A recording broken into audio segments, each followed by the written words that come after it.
why on earth do we eat unleavened bread for 7 days, or if we're Jews, for 8 days? Does that surprise you, by the way, that the Jews eat unleavened bread for 8 days? Someone sent me a greeting card this year, and it was a cute little greeting card. It was the how to survive on matzos, during Passover. And it said day 1, and it had matzos and peanut butter. And day 2, it was matzo ball soup. And it went on through all the different things you could do with matzos.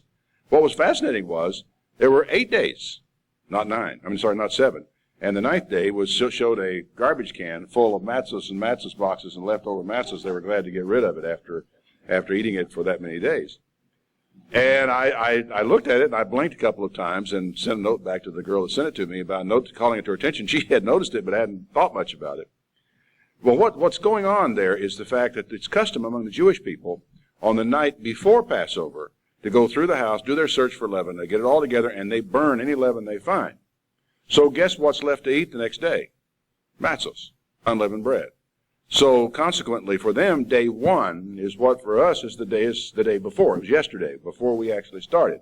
That's not our custom. We get the leavening out before sundown last night, and we observed 7 days of unleavened bread.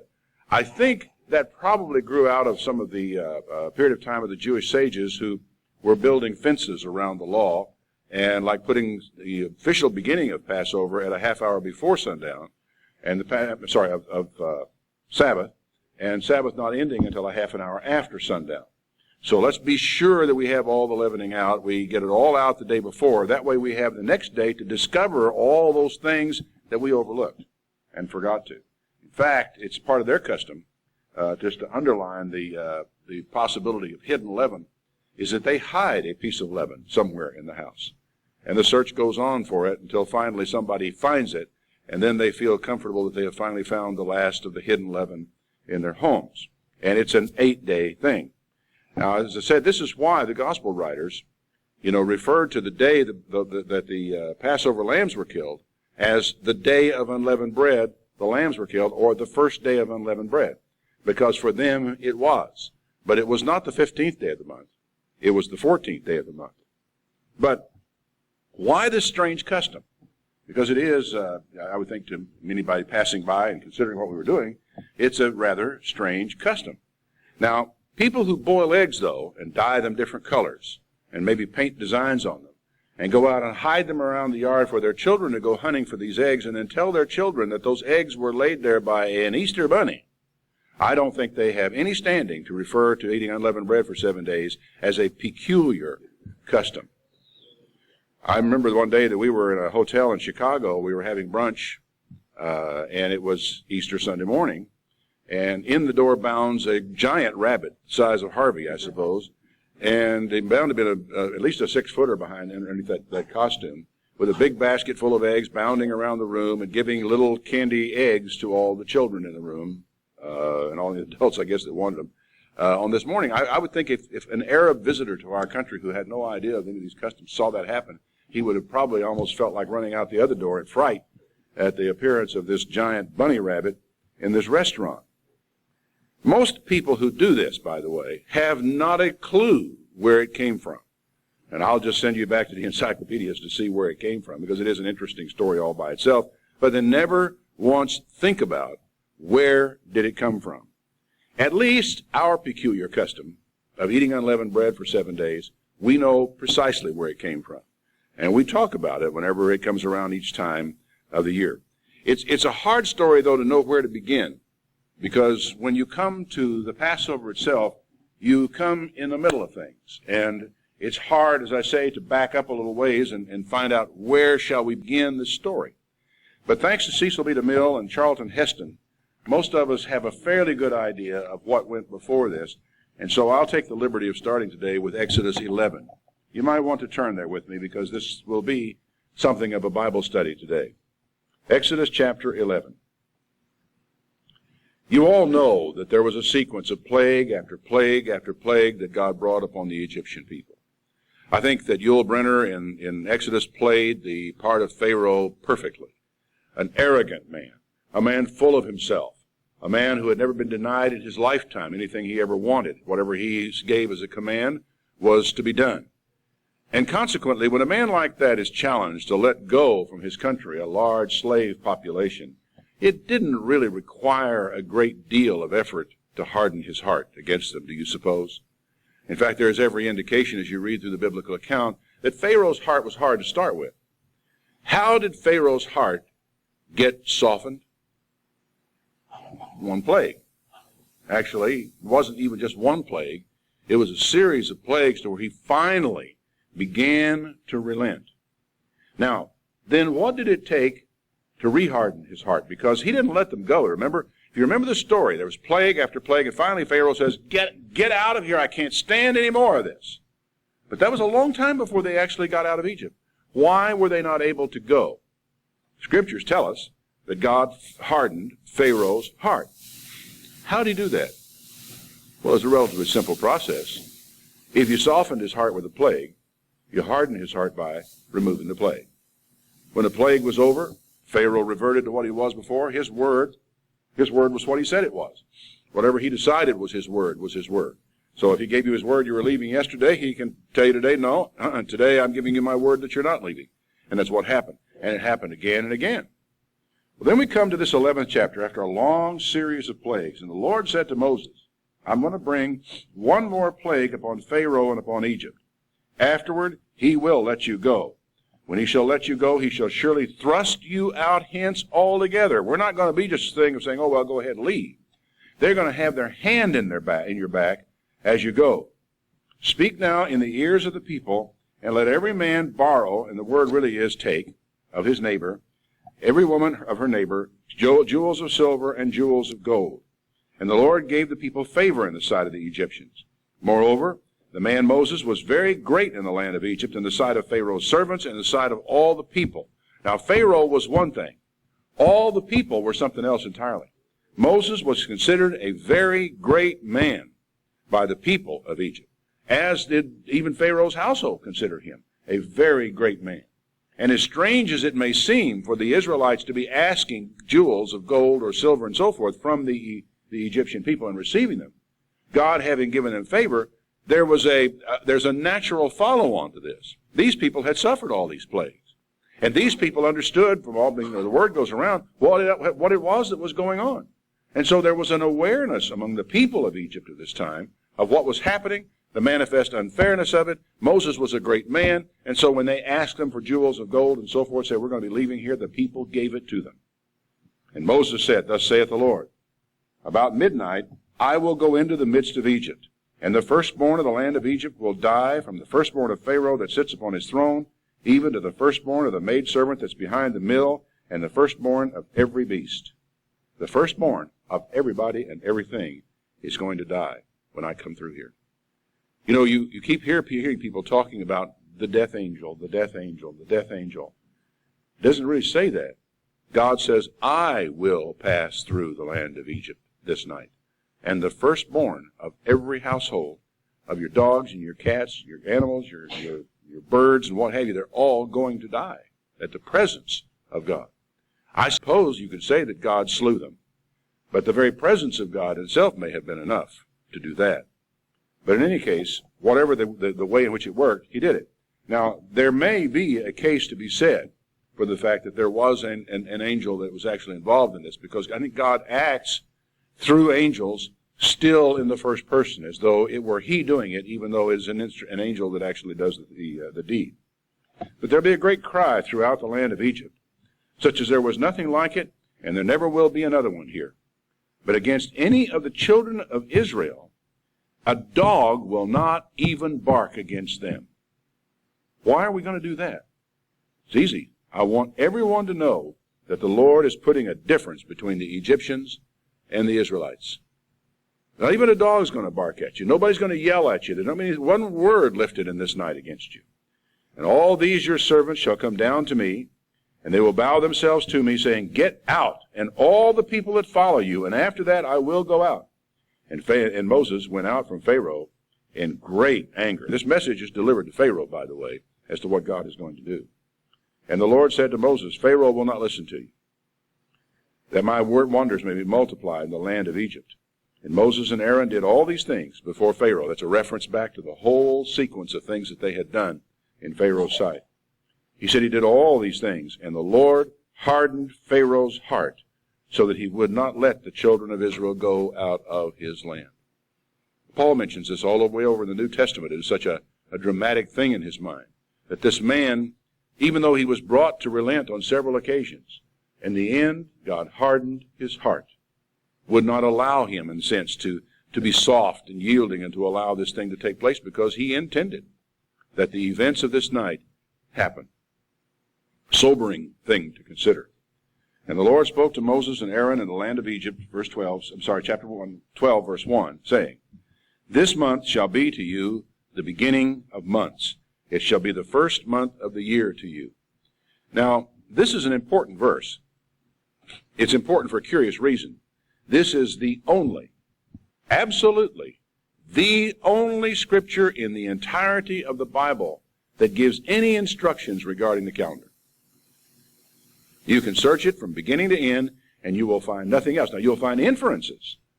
You'll find inferences having to do with calendar items from place to place. And yet, if we get to a situation in the 20th century, we're looking back on this, and he says, "This month shall be the beginning of months to you." How do we know what month of the year that was? The Bible doesn't tell us. You search your Bible carefully, and you will never find any reference here to tell you which month this was. Well, the month's name is Adar, or green ears, and that sort of tells you that it's something having to do with the spring. But is it the month in which the green ears appear? Is it, any month in which the green ears are? It's really difficult to know with any certainty precisely what he meant by this. And I think it's rather interesting to me that whenever God said this to Moses and Aaron, they didn't say, "Lord, what's a month?" They knew what a month was. A calendar existed. What God says is, this month, which you know what a month is going to be the beginning of your calendar system that's going to follow on ahead. We're going to go through it. And this is all there is. Everything else has to be passed on down to us by tradition. Simple as that. "Speak you to all the congregation of Israel, saying, In the 10th day of this month they shall take to them every man a lamb according to the house of their fathers, a lamb for a house. However, if your household is a little too small for a lamb, there are only, let's say, 3 of you in the household, and not all of you can eat a whole lamb in one night, well, then you get with your neighbor next to the house, in the next house, and you make it according to the number of the souls, every man according to his eating. You shall make your count for each lamb." So you go from house to house, you work it out, and you apportion your lamb so that the right amount of meat is available for each house. "Your lamb is to be without blemish, a male of the first year. You take it out from the sheep or from the goats, either one. Easy to forget. It's not always a lamb. It was sometimes, for some families, a kid. And you shall keep it up until the 14th day of the same month, and the whole assembly of the congregation of Israel shall kill it in the evening." Now, among churches in our tradition, reams of material have been written on this particular subject as to what this means, and whether or not this was last night or yesterday afternoon when this took place, or whether it was the evening before that, on the beginning of the 14th, that this took place. Now, I'm going to make a statement to you that if you did not have the New Testament to confuse the issue, no one would ever have a question that this was yesterday afternoon that he's talking about, that it was toward the end of the 14th that this lamb was killed. I will show you why this is so as we go along. The only reason it is a problem is because of the synoptic gospels. That's Matthew, Mark, Luke, and Matthew, Mark, and Luke. I almost added John. John is not one of the synoptic gospels. All of whom seem to say that Jesus ate the Passover on the night beginning the 14th. And as a consequence, everybody's thrown up in the air and saying, well, that must have been the real Passover, and the Jews, which John says we're about to keep the Passover, we're keeping the Passover a day late. And this is tossed around by many people. But as I say, there would not be a question in your mind about this if all you had was the Hebrew language and the Old Testament. "It kill it in the evening. They shall take the blood, and they'll strike it on the 2 side posts of the upper door post of the house wherein they shall eat it. And they shall eat the flesh in that night, roast with fire and unleavened bread, and with bitter herbs they shall eat it. Eat not of it raw, nor sodden at all with water." Raw lamb? I suppose some people do. Anyway, don't eat it raw. Don't eat it boiled with water. Roast it with fire. The head, the legs, the appurtenance. We got a whole lamb roasting on the fire. "And you shall let nothing of it remain until the morning. And that which remains of it till the morning, you burn that with fire. This is not to be left lying around." Now, here is how you're supposed to eat this lamb in the night in which you eat it. With your loins girded, your shoes on, your staff in your hand, and you eat it in haste. It is the Lord's Passover. Now, why do you do that? Why with your shoes on? Why your staff in your hand? In other words, fully dressed for the road. That's what that little added thing of with your staff in your hand is talking about. You are ready for the road. Now, let me ask you this. Why do this if you're going to eat the Passover, then undress and go to bed, sleep until morning, get up in the morning, dress, go around all day long spoiling the Egyptians, and then finally leave after dark the next night? That's the construction that had to be put on this when the question of whether Jesus was keeping the Passover on the appropriate time, the time of the original Passover, or whether he was keeping it a night before the original Passover. And again, that's a question I'm not going to try to deal with today. That's a much later issue. But it's because of this question that rises out of the Synoptic Gospels that any question arises about this at all. Listen to what he says. I will pass through the land of Egypt this night. I'll smite all the firstborn of the land of Egypt, man and beast. Against all the gods of Egypt will I execute judgment. And in fact, the lambs that they killed were godlike people to the Egyptians. They were actually killing and eating Egyptian gods when they killed a kid or a lamb. He says, I'm going to execute judgment against all the gods of Egypt. I am the Lord. And the blood shall be a token upon the houses where you are. And when I see the blood, I will pass over you. The hymn that we sang brought those verses right out. When I see the blood, I will pass over you when I smite the land of Egypt. And this day shall be to you a memorial. It's kind of interesting that Paul, all the way down in 1 Corinthians 11, says, and this, whenever you eat this bread and whenever you drink this wine, you do it in remembrance of Jesus Christ. You do it as a memorial of his death. It's a memorial. You shall keep it a feast to the Lord throughout your generations. You shall keep it a feast by an ordinance forever. And, here we are today, not Jews, but still keeping this festival. 7 days shall you eat unleavened bread. Now, there's a couple of interesting things about this. It isn't 8. I have no problem with the Jewish custom in this regard, of their tradition, as long as we remember that's all it is.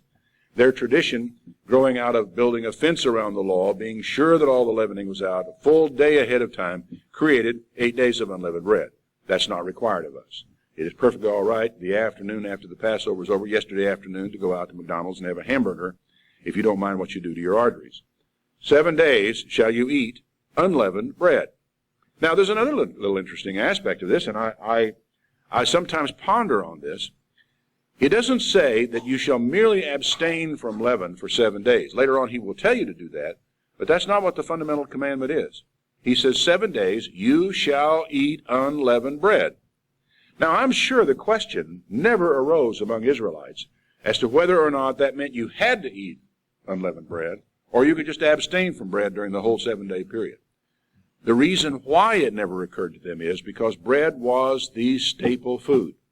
They did not eat anything like the meat that we eat. They had nowhere near the protein in their diet that we have in the 20th century.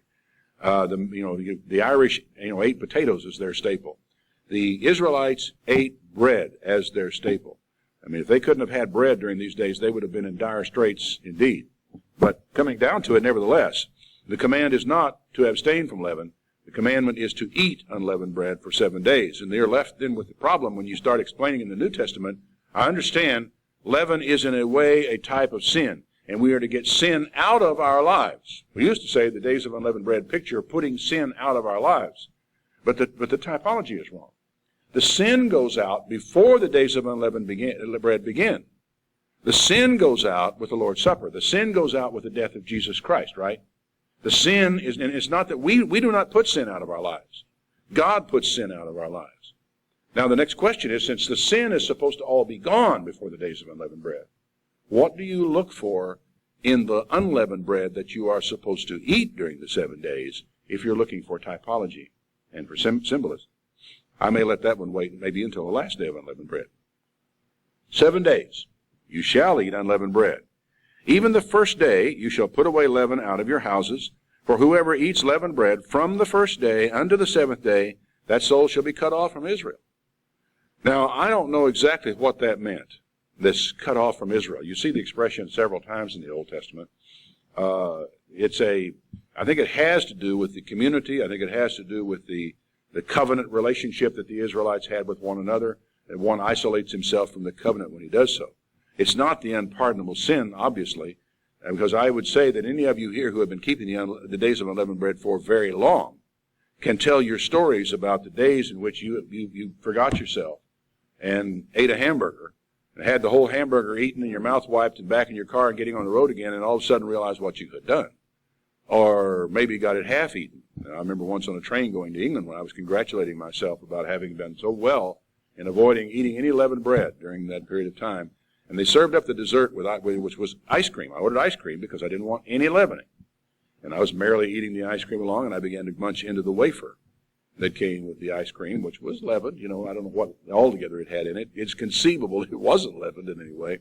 But it just hit me like a ton of bricks. You go all this way. You try so hard. And yet, and the lesson, I don't know how many sermonettes and sermons I've heard over the year of people talking about this very point. No matter how hard you try, you cannot perfectly keep the law of God. Sin will always creep in. And sin will always catch up with you. And there will always be slips and mistakes and faults and failures because we are human beings. The law holds up for us a standard of what is right. The law actually can't lift us to that standard. That's where the problem comes in. So, don't eat it. Stay away from it. And if you have done so, well, be sorry and let God know you're sorry and repent, and He'll forgive you for it. But you're not supposed to eat any leaven of any kind during this day. Not bread, not crackers, not any of those things. In the first day, there shall be a holy convocation. That means you all get together. You are a holy convocation right now. In the seventh day, there shall be a holy convocation. We're going to do that in Terrell next week. You shall do no manner of work in these days, save that which every man must eat, that only may be done of you. Now, repeatedly, as you work your way through the explanations of the holy days in Leviticus, you will find these expressions.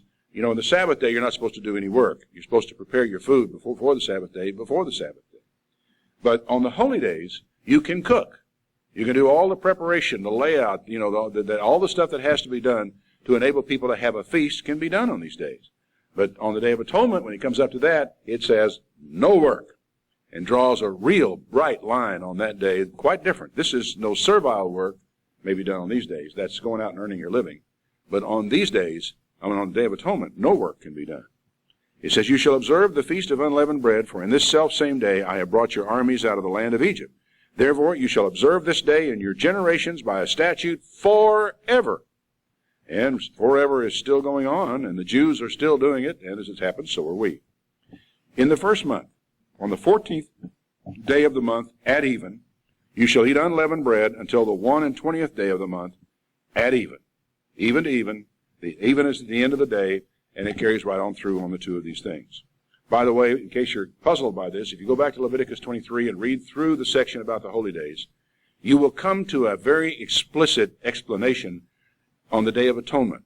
And sometimes people, it's easy to get confused about things when you're reading stuff that's been translated out of an ancient language that you don't read, that it's been translated back in 1611 in a language you didn't understand very well either, and it's been brought all the way down to the 20th century, and then people have played around with it with their ideas and so forth. But one of the nice things about it is when it comes to the Day of Atonement, because nobody wants to make a mistake, this is the one day. Jews in the diaspora keep 2 days for most of the holy days. They only keep one for atonement. Guess what? You're fasting on atonement. Nobody wants to fast 2 days when you can only fast one, so we'll be more careful and we'll get this day right. And so that's not a problem. Well, when it comes to atonement, so that no one misunderstands what they're supposed to do. Some people think when you fast a day, that means from daylight to dark. And so that you don't misunderstand, the Day of Atonement is defined very carefully. It is the 10th day of the month, and the 10th day of the month comes from the 9th day of the month at even until the 10th day of the month at even. How hard is this? Well, you should read some of the papers that I have read trying to explain that away in order to come to a different way of looking at either the time the Sabbath begins or ends, or to understanding the Passover and what at even means relative to the Passover. Same expression. And basically it is from the 14th day of the month at even, which was last night, that you go from there until for 7 days eating unleavened bread. 7 days there shall no leaven be found in your houses. For whoever eats that which is leavened, even that soul shall be cut off from the congregation of Israel, whether he be a stranger or one born in the land.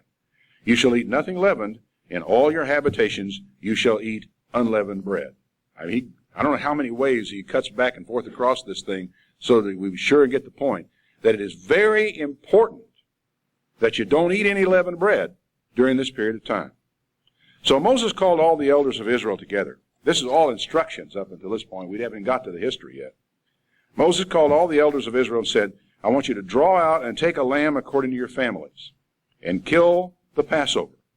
And here's what you're supposed to do. You take a bunch of hyssop, dip it in the blood in the basin, because when they cut this animal's throat to bleed it, that's how they were killed, that they bled it into a basin and caught the blood, because they were not allowed to eat blood. It had to be poured on the ground.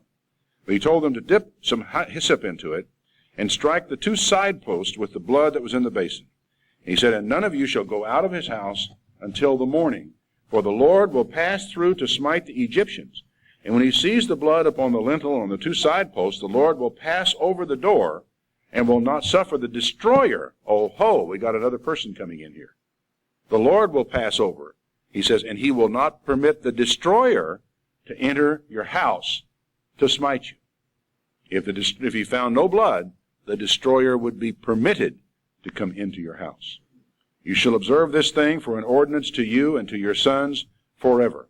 And it shall come to pass, when you are come to the land which the Lord will give you, according as he has promised, you shall keep this service.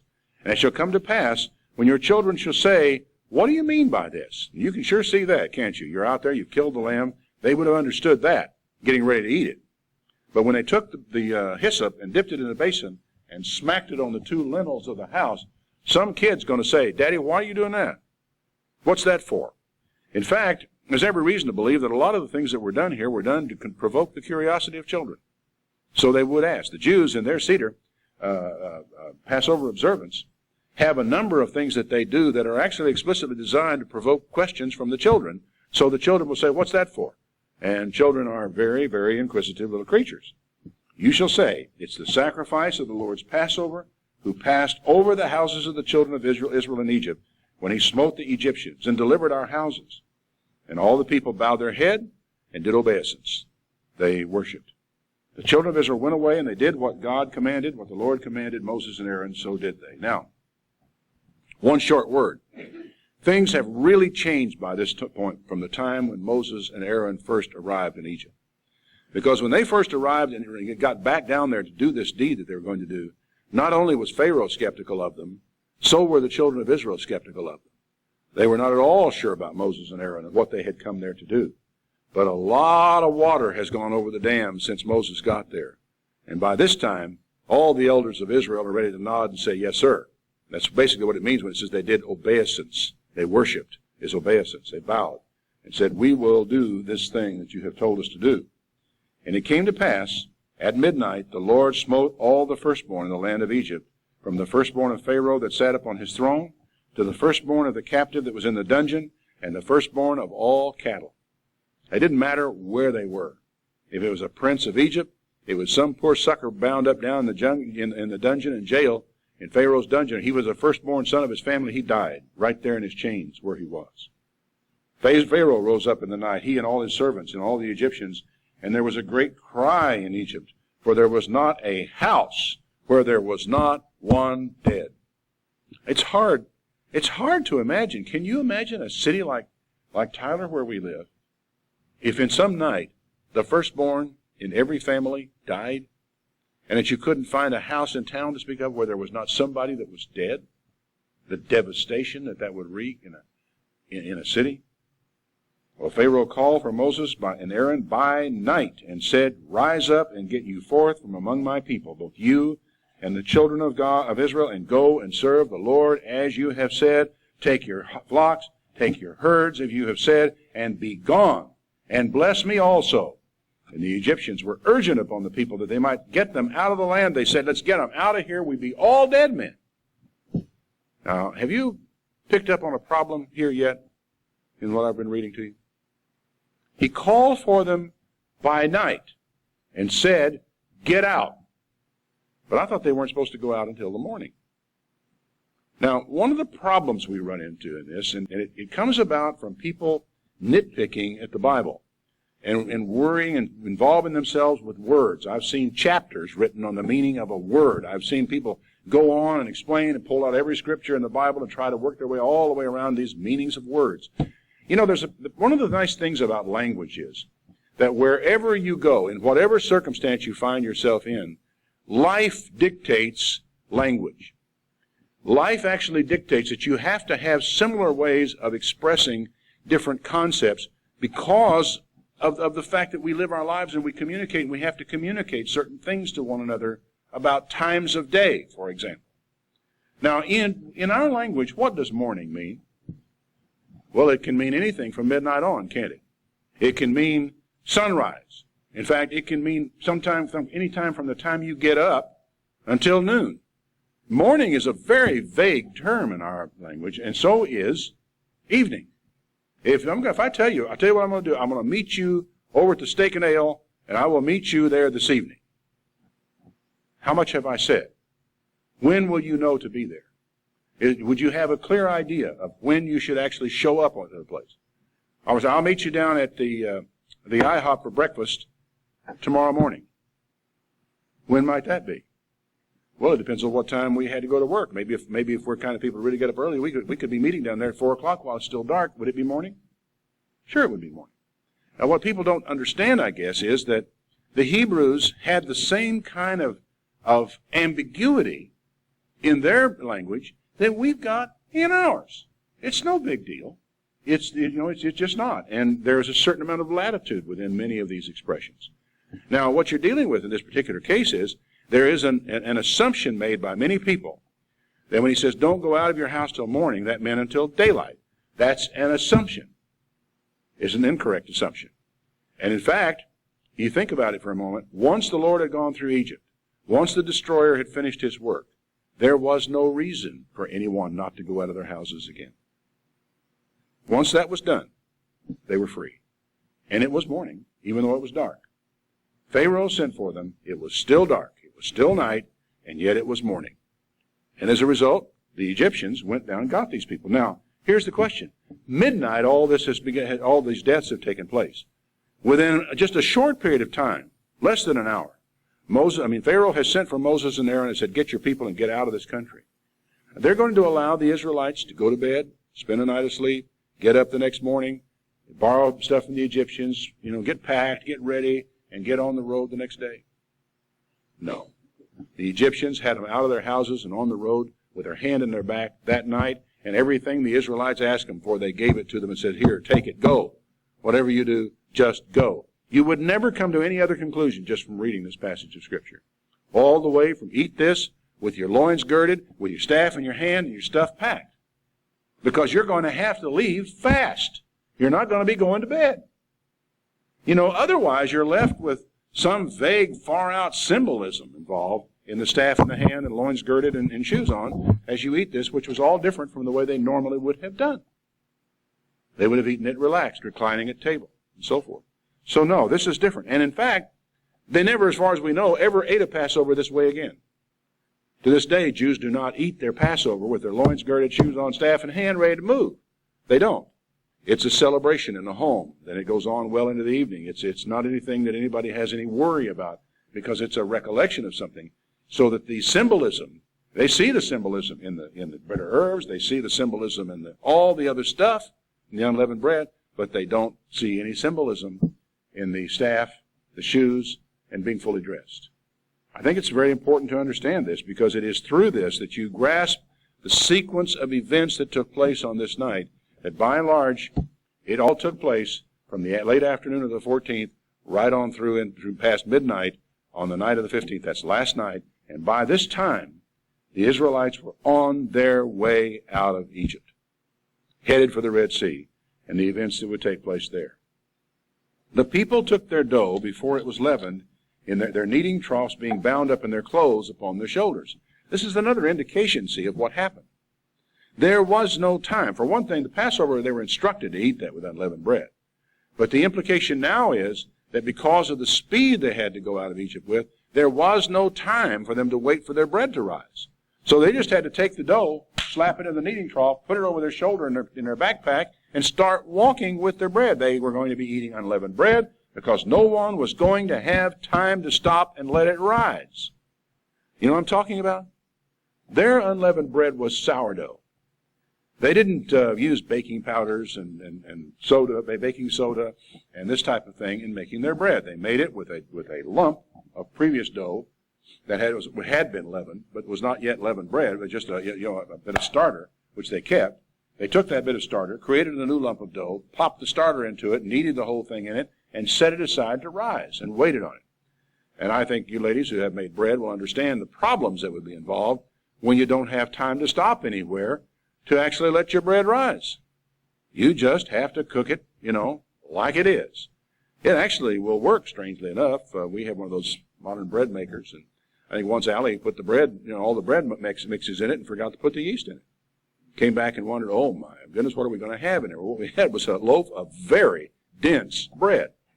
But it was bread, You could take a knife and slice it, cut it, eat it. Actually, I rather liked it, as a matter of fact, because I do like a heavy, dense bread. It has a good feel to it. So anyway, that's basically what they were having to do.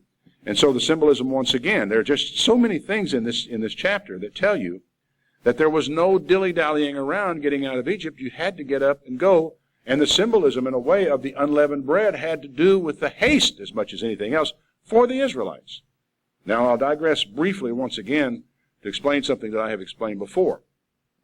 One thing we have come to see is that the meaning of the holy days are like the layers of an onion, and that the outermost surface layer that we see as we read through the Old Testament is what I call the Israelite historical meaning.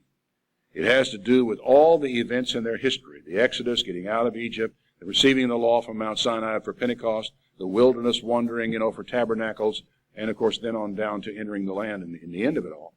All this meaning is tucked into their history. They talk about it. You can read it on their websites. The Jewish or Israelite historical meaning is everywhere. Then you have prophetic meanings, eschatological meanings connected to them. That is, end-time issues that begin to develop around days like the Feast of Trumpets and the Feast of Tabernacles and so forth. Then, as we've come to see, there is also what we call a Christological element in the holy days, that Christ is found in every single one of them. For the Christians, it's very quick to see because Christ, our Passover, is sacrificed for us.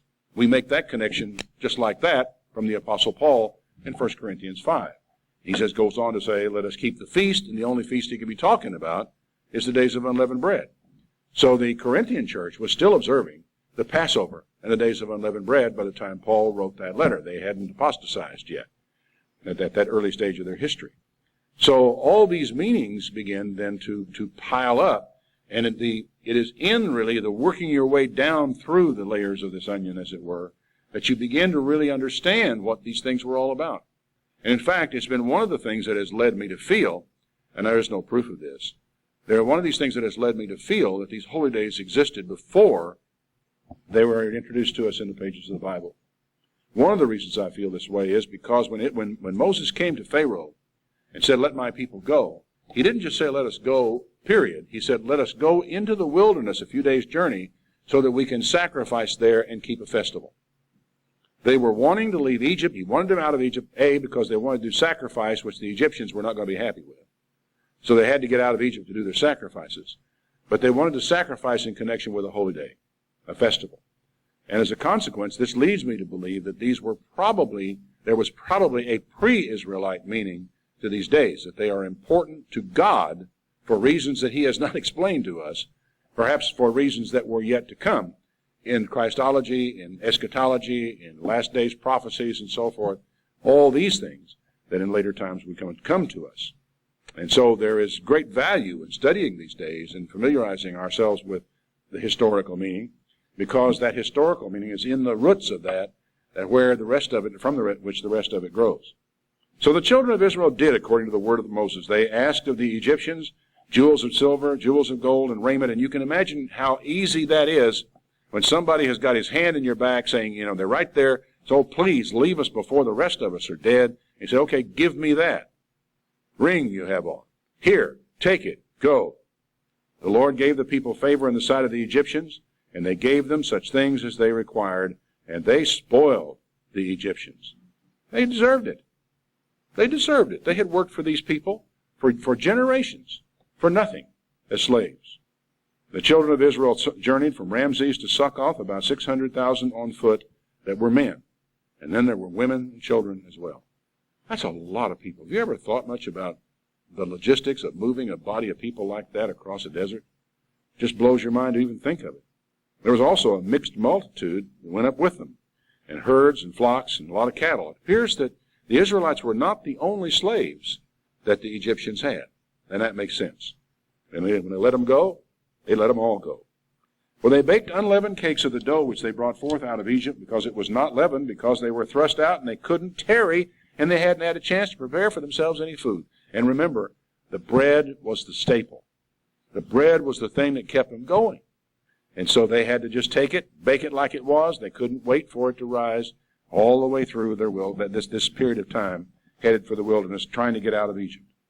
Now the sojourning of the children of Israel who dwelt in Egypt was 430 years. It came to pass at the end of 430 years, even the selfsame day, it came to pass that all the hosts of the Lord went out from the land of Egypt.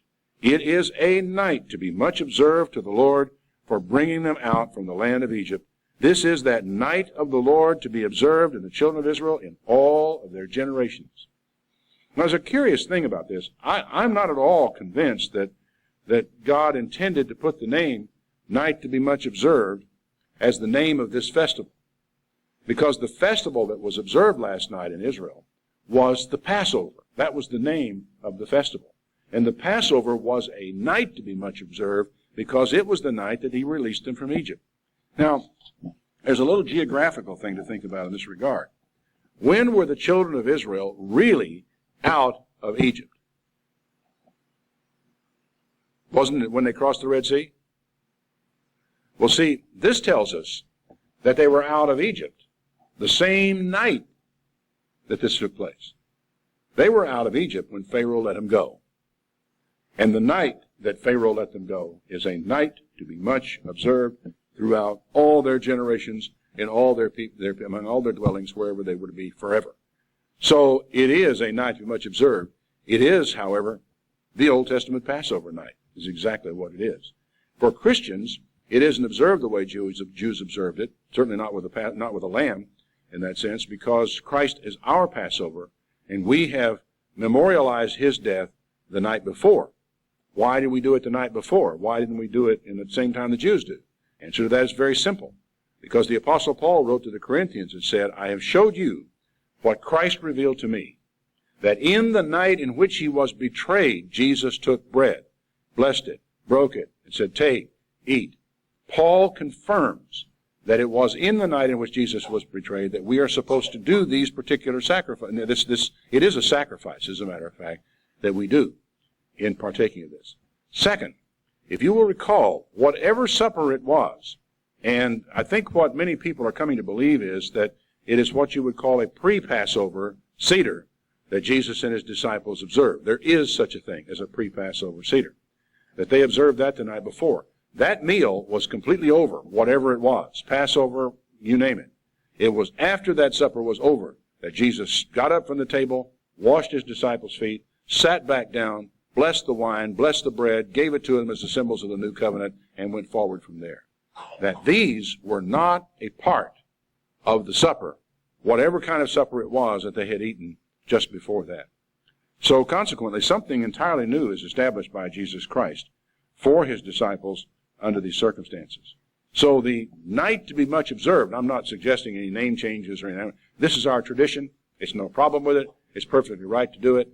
And I would not suggest changing it at all. What I am telling you, though, is that in the ancient times, the night to be much observed was the Passover. The Passover was the name of the festival. The night to be much observed is a description of what it was. But I see no reason to change our terminology or change what we do in any way. It's a night to be observed for bringing them out of the land of Egypt. It is the night of the Lord. If you're looking for a title for it, that's the title. It is the night of the Lord, to be observed of the children of Israel in all their generations. And the Lord said to Moses and Aaron, this is the ordinance of the Passover. There shall no stranger eat thereof. Every man's servant that is bought for money, When you have circumcised him, he can eat thereof.